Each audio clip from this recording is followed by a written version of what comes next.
My fiancé left me for my cousin while I was working abroad.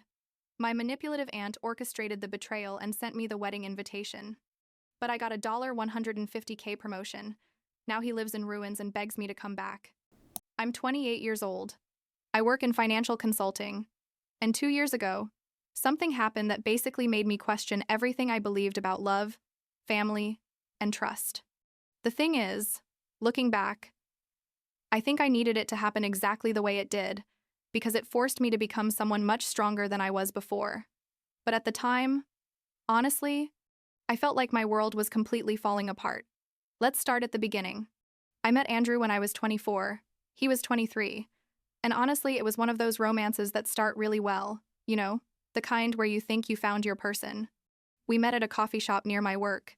He was writing something on his laptop and I was waiting for a coffee to go, and basically we started talking because they got my order wrong and he offered me his.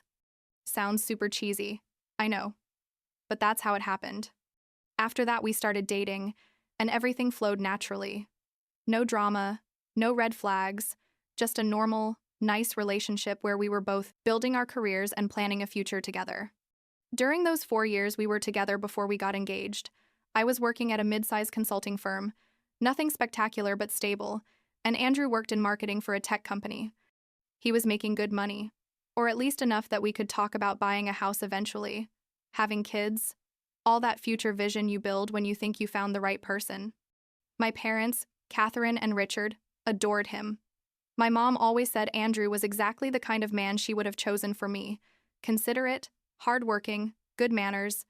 My dad, who's more reserved with his opinions, also approved. And that was enough for me. My family is relatively normal, I guess. I have a close relationship with my parents. I'm an only child, and I grew up with quite a bit of financial stability. My dad has an import business that does pretty well, and my mom dedicated herself to managing family investments. On my mom's side is her sister, Barbara, who's the aunt I'm going to talk about a lot in this story, and Barbara has a daughter, Sophie, who's 4 years younger than me. Sophie and I were never super close, honestly. When we were kids, we played together at family gatherings, because basically, we were the only cousins of similar ages. But we never had that deep connection that some cousins have. It was more like, we tolerated each other because we had to. You know what I mean? Barbara was always a bit complicated. I don't know how to explain it without sounding mean, but I always felt there was a certain competition on her part toward my mom. My dad has money, Barbara's husband not so much, so there was always like this underlying tension at family gatherings where Barbara would make passive-aggressive comments about our lifestyle or about my achievements. When I got into college at a prestigious school, she made a comment about how it must be nice to have parents who can pay for anything, even though I had gotten a partial scholarship. When I got my first good job, it was, oh, how lucky that your dad knows people everywhere, even though I had applied and gotten the position on my own. That kind of thing, Nothing direct enough to cause a real conflict, but enough to create an uncomfortable atmosphere. Sophie was basically a younger version of her mom in many ways. I'm not going to say she was a bad person, but she had definitely inherited that victim attitude and that resentment that Barbara always showed. At family gatherings, Sophie was always comparing herself to me, asking about my job, my salary, my plans, but in a way that felt more like evaluation than genuine interest. My mom told me not to pay so much attention to it, that Barbara and Sophie had their own problems and I should be compassionate. And I tried. I really did. So, after 4 years of dating, Andrew proposed to me. It was in December. Like 3 years ago now. Nothing super elaborate but romantic. At dinner, at our favorite restaurant. I obviously said yes. I was super excited, and we started planning the wedding for the following year. The plan was to get married in the fall, have a medium-sized ceremony, nothing extravagant but nice, and then go on our honeymoon to Italy, because Andrew had always wanted to go. This is where things start to get interesting, or rather, this is where the whole disaster started, even though I didn't know it at the time. In February of the following year, so like 2 months after we got engaged, I got an incredible job opportunity. My firm had a summer exchange program with an office in Leeds, in the UK, and they offered me the chance to participate. It was for 3 months, from June to August, and basically it was a golden opportunity for my career. I could work on international projects, make important contacts, and if everything went well, I could even get a permanent position there if I wanted. The salary they were offering was almost double what I was making at the time. I talked to Andrew about this, obviously, because it meant postponing some wedding plans and being apart for 3 months, which isn't ideal at all when you're engaged. But Andrew was super understanding. He told me it was an opportunity I couldn't pass up, that 3 months would fly by, and that we could move the wedding date to after I got back. My parents also fully supported me. My dad told me to always put my career first because that would give me independence and options in life, and my mom agreed, so I accepted the program. The first 2 months in Leeds were amazing. The work was challenging but exciting. I met brilliant people. I loved the city. And Andrew and I talked every day on video call. Well, almost every day. At first, it was daily. Like we told each other everything about our days. He sent me photos of random things he saw that reminded him of me. I sent him photos of places I visited on weekends. It was nice. It made me feel connected despite the distance. But then, like mid-July, Andrew started being more distant. The calls became less frequent.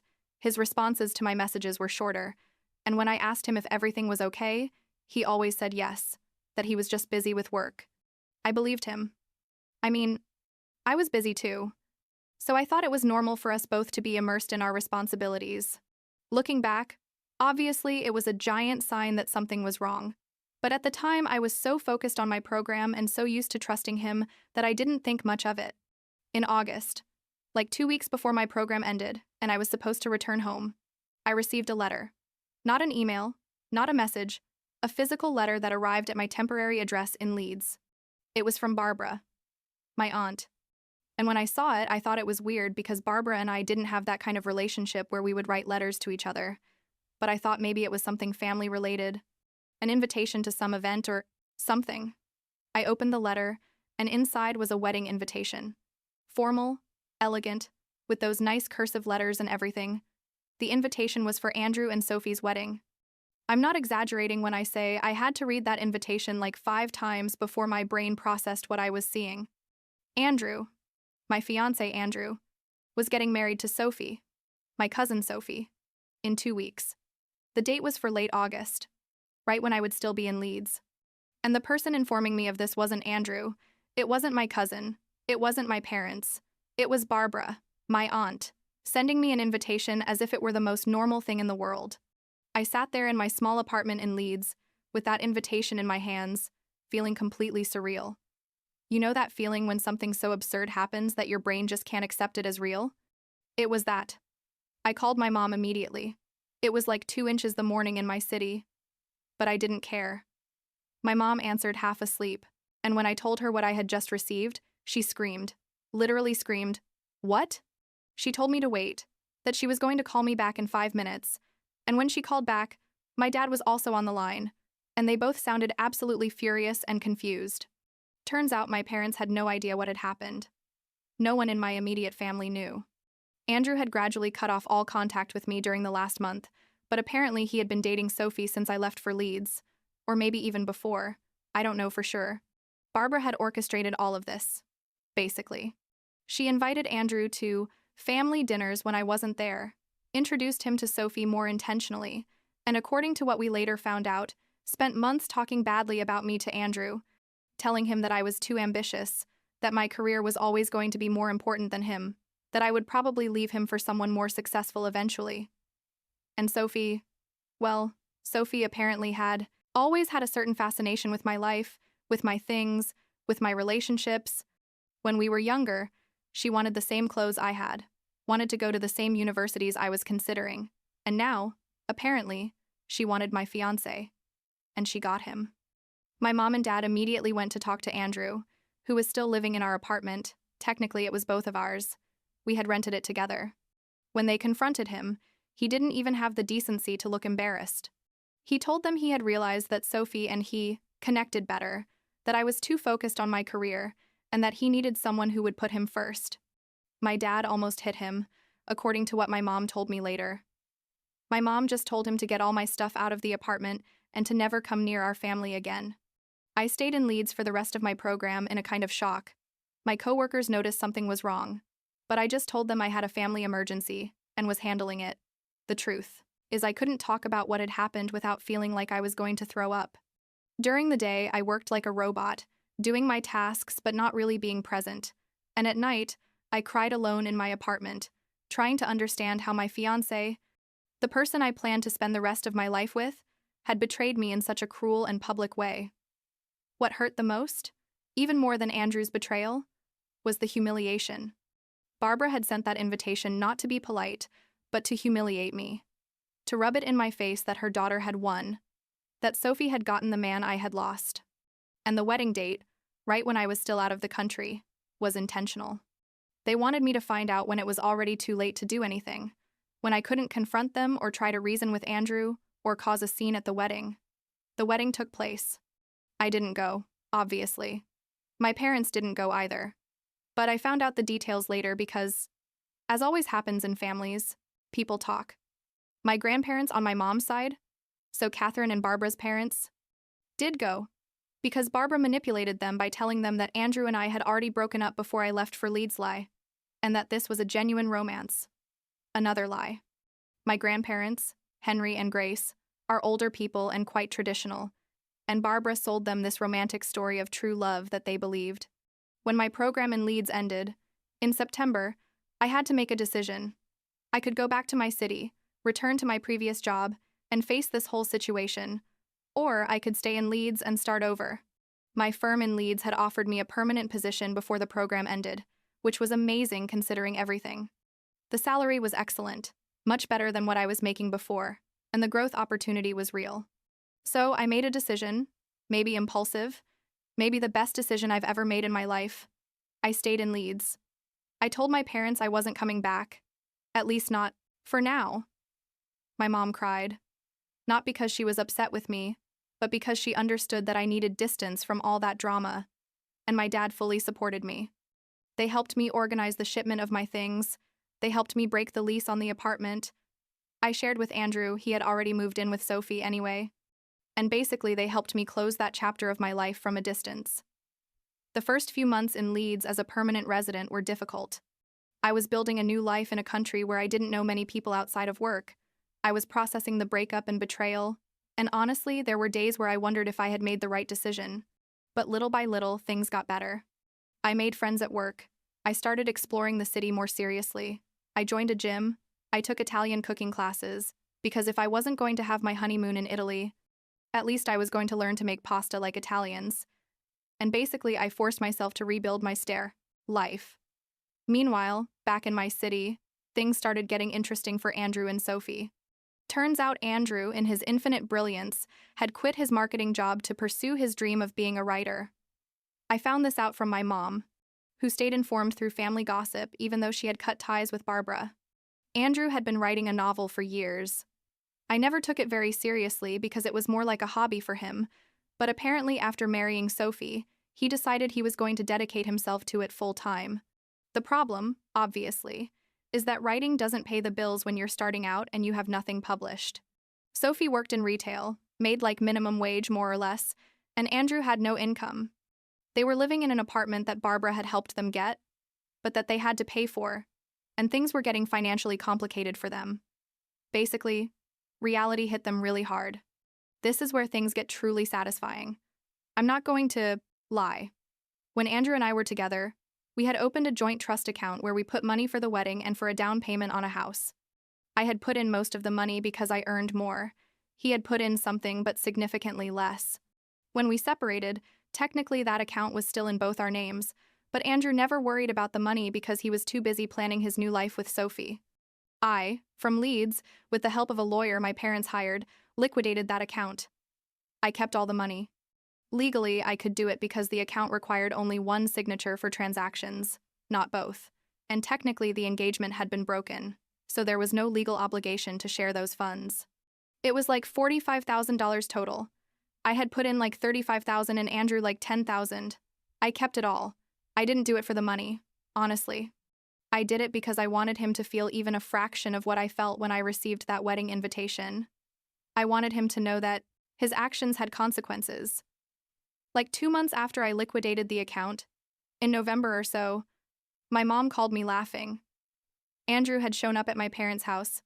demanding to talk to me. My dad told him I no longer lived in the country and that he wasn't going to give him my contact information.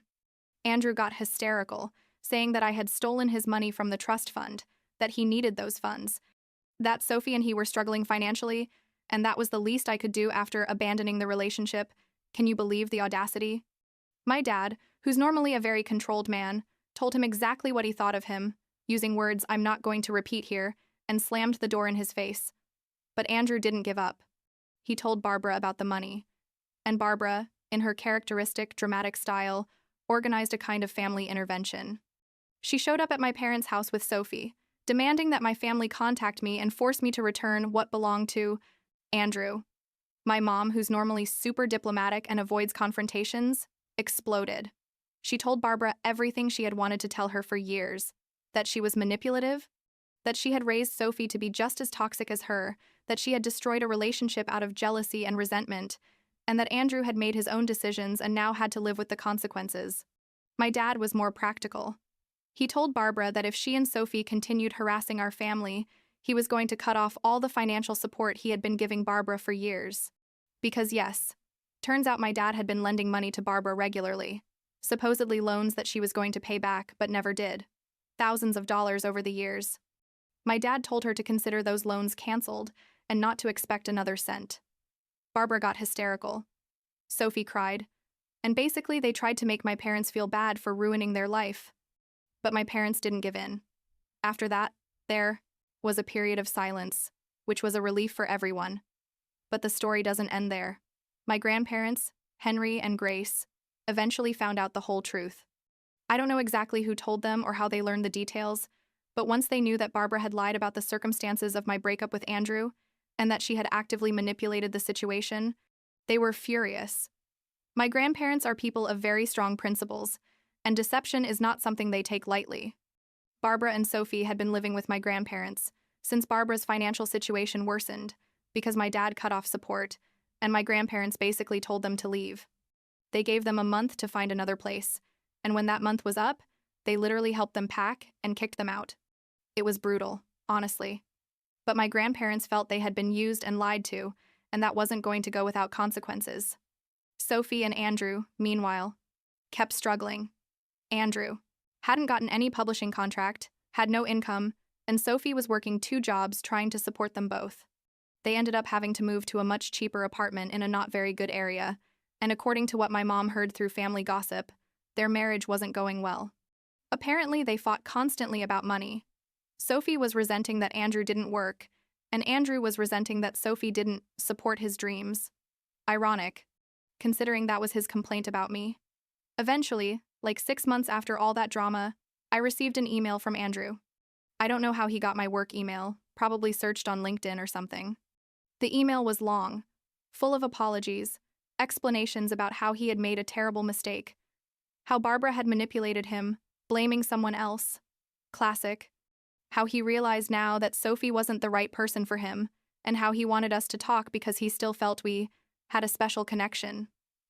I didn't respond. I literally didn't even consider responding. I simply blocked his email and moved on with my life.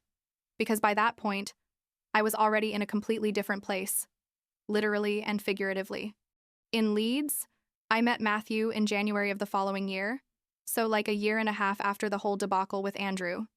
Matthew works in finance. He's British, super calm, and completely different from Andrew in every way. We didn't start dating immediately. First, we were friends, which was perfect because I wasn't ready for a serious relationship, and he understood that. Little by little, things developed naturally. No pressure, no drama, just 2 people getting to know each other and enjoying time together. Now, 2 years after everything that happened, I'm in an incredible place. My career is better than ever. I got promoted to senior consultant. I make more than triple what I made when I was with Andrew. I have a beautiful apartment in Leeds, an active social life, and a healthy relationship with someone who respects and supports me. Matthew and I are talking about moving in together. Nothing rushed, just when we both feel ready. And honestly, I couldn't be happier with how things turned out. As for Andrew, Sophie, and Barbara, according to the latest news I have, because my mom still hears things through the family, Andrew finally got a normal job in customer service because he needed money. Sophie left him like 6 months ago because she met someone else, and Barbara is living alone in a small apartment without my dad's financial support and without my grandparents' help. Andrew and Sophie are divorced now. The whole marriage lasted less than 3 years, and apparently Andrew is trying to sell his novel without success. The last time I visited my parents, like 3 months ago, my mom told me that Andrew had asked someone in the family about me. He wanted to know how I was, where I lived, if I was in a relationship. My mom, bless her, told that person to tell Andrew that I was living my best life and that he should focus on his own. Couldn't have said it better. Do I feel anything for Andrew still? Honestly, no. At first I did. I felt pain, rage, humiliation, all of that. But now when I think about him, I just feel indifference and maybe a little pity. Pity because he left a stable relationship for an illusion, because he let someone like Barbara manipulate his decisions, and because now he's living exactly the kind of life he tried to avoid when he left me. A life without clear direction, with financial problems, and without the person who really supported him. What gives me satisfaction isn't that he's doing badly, although I'm not going to lie and say it didn't give me some satisfaction when I found out, but that I'm genuinely happy. I built a new life from scratch in another country. I advanced in my career in ways that wouldn't have been possible if I had stayed in my comfort zone. I met incredible people, and I found someone who truly values me. Andrew did me a favor without knowing it. He forced me out of a relationship that, looking back, probably wasn't as solid as I thought, and he pushed me toward a much better life. As for Sophie and Barbara, I have no contact with either of them, and I don't plan to. My mom maintains a superficial relationship with Barbara because at the end of the day she's her sister, but with very clear boundaries, and I respect that. Sophie is apparently trying to rebuild her life too, dating someone new, and honestly, I wish her the best. I hold some resentment, I'm not going to lie, but it's not something that occupies space in my mind day to day. Last week, Matthew and I went to dinner with some friends, and at some point in the conversation, someone asked how we met and how long we'd been together. When I told them the summarized version of my story, without all the dramatic details, one of the girls at the table told me I was very lucky that things ended up the way they did. And she's right, I guess. It was horrible at the time, but it took me exactly where I needed to be. I still talk to my parents regularly. I visit them 2 or 3 times a year, and they come to Leeds occasionally too. My relationship with them is stronger than ever, especially because they supported me when I really needed it. My dad tells me he's proud of how I handled the whole situation, that many people would have stayed stuck in resentment and bitterness, but that I chose to move forward and build something better. And my mom, well, she just wants me to be happy. And I think I can honestly say I am. So yeah, my fiancé left me for my cousin in a betrayal orchestrated by my manipulative aunt while I was on the other side of the ocean pursuing my professional dreams. It was devastating, humiliating, and made me question my judgment about people. But it also showed me what I'm made of, gave me the freedom to reinvent myself, and eventually led me to a life that honestly is better than it would have been if Andrew and I had gotten married. Life has a curious way of working out, I guess.